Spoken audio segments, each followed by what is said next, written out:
Good day guys, Stephen again, and welcome to our channel. Before anything else, may I greet all of my subscribers. How are you now? Thank you very much for all of your support. And I really appreciate all of the things that you have done for me and for my channel. Once again, thank you very much. Today, I'm coming up again with a different kind of dish. This kind of dish is for people with lactose intolerance, meaning for people who cannot take food that has milk. Okay? And you'll be surprised because this kind of dish is usually made with milk, and this is a kind of custard. Custard means flan. All of us are familiar with leche flan, meaning milk custard. This time, it is a fruit juice custard, and I will be using fresh fruit juice. In this dish, I use fresh mango juice, but feel free to change the fresh mango juice to any juice that you want. And, by the way, for first timer in our channel, after watching the video, please don't forget to subscribe. And should you want to make any comment, feel free to just comment it down there so that I would know if you really enjoy the dish or maybe you want some more. But they are similar kind of dish. And also, please don't forget to click the bell down there so that you will be notified for my upcoming videos more. So, without further ado, let's start. We have 7 whole eggs and also 7 egg yolks and also 2 cups of mango puree, 1 cup sugar and 1/4 cup of chopped raisins, and of course 2 teaspoons of vanilla and 1 piece of calamansi juice only. First, we will caramelize our sugar.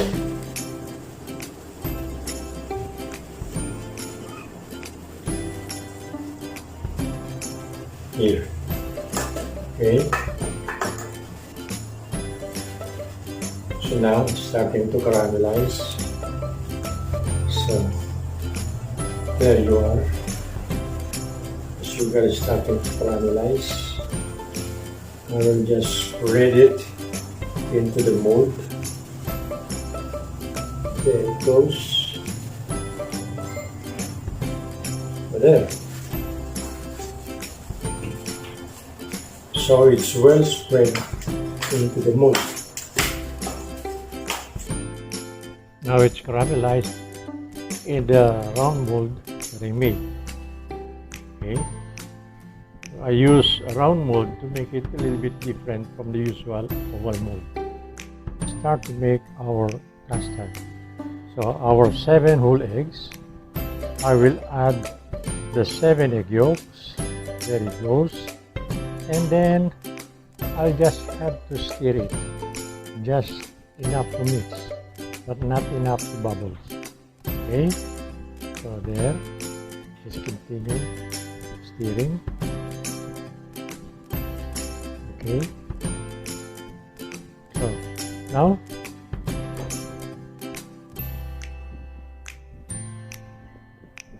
in another bowl, I will mix the juice. Yes, the 2 cups mango puree juice, and then the 1 cup sugar.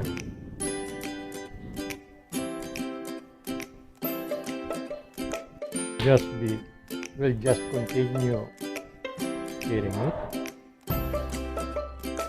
There it goes. And then I'll be adding our vanilla extract of 2 tablespoons.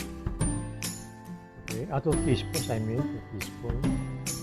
And then just strain.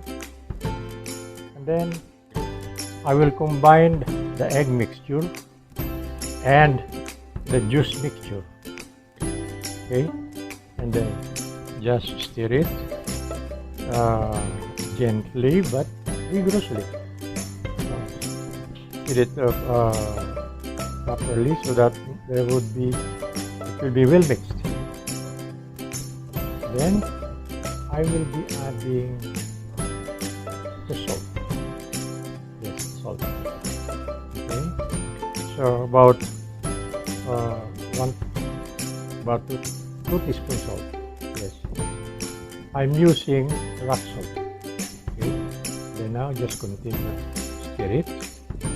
Okay, and then I will be adding the calamansi, the juice of 1 calamansi. Okay, cut it first and then squeeze it directly into our mixture. Never mind, because if the hole is there, we will strain it anyway. Okay, now just stir it and then we will strain it. Okay, to do away with all the lumps from the egg whites. Okay, now I just gonna strain that and then strain it into another bowl like this. Okay, just like this. Just strain it. Okay, and then you have to make sure that all the lumps are in the strainer and not included to our mixture, including the seeds of the calamansi that we squeeze.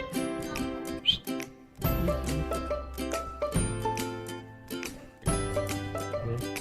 Now we will be adding the raisins. Okay, and then you just have to mix it. Okay, and then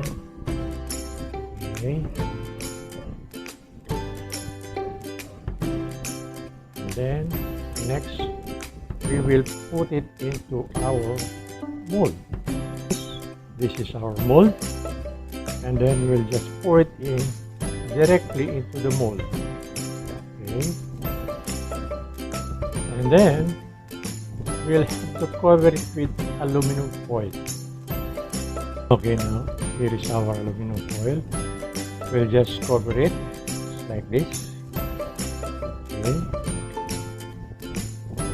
so you just have to secure all the sides so that no steam would come into our mixture.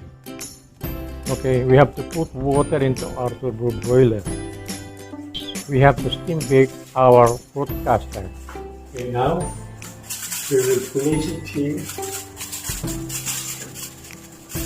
And then, of course, we'll have it covered. And then we have to steam bake it for about an hour. Okay, so we will just be waiting. We'll just be waiting for 1 hour, and after 1 hour, even